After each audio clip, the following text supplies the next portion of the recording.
मत्ती रचित सुसमाचार अध्याय 28।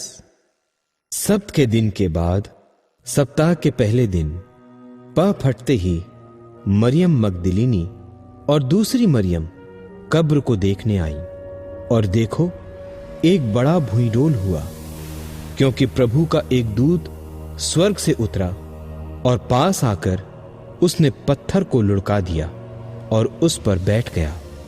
उसका रूप बिजली का सा और उसका वस्त्र पाले की नाई उज्जवल था। उसके भय से पहरुए कांप उठे और मृतक समान हो गए। स्वर्गदूत ने स्त्रियों से कहा कि तुम मत डरो, मैं जानता हूं कि तुम यीशु को जो क्रूस पर चढ़ाया गया था ढूंढती हो।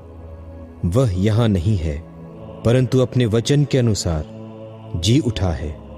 आओ, यह स्थान देखो जहां प्रभु पड़ा था, और शीघ्र जाकर उसके चेलों से कहो कि वह मृतकों में से जी उठा है। और देखो, वह तुमसे पहले गलील को जाता है, वहां उसका दर्शन पाओगे। देखो, मैंने तुमसे कह दिया। और वे भय और बड़े आनंद के साथ कब्र से शीघ्र लौटकर उसके चेलों को समाचार देने के लिए दौड़ गईं। और देखो, यीशु उन्हें मिला और कहा, सलाम। और उन्होंने पास आकर और उसके पांव पकड़कर उसको दंडवत किया। तब यीशु ने उनसे कहा, मत डरो, मेरे भाइयों से जाकर कहो कि गलील को चले जाएं, वहां मुझे देखेंगे। वे जा ही रही थीं कि देखो, पहरुओं में से कितनों ने नगर में आकर पूरा हाल महायाजकों से कह सुनाया।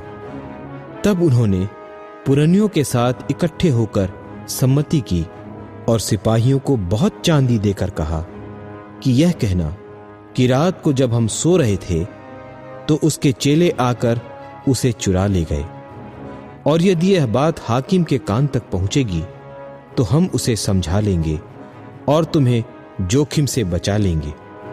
सो उन्होंने रुपये लेकर जैसा सिखाए गए थे वैसा ही किया, और यह बात आज तक यहूदियों में प्रचलित है।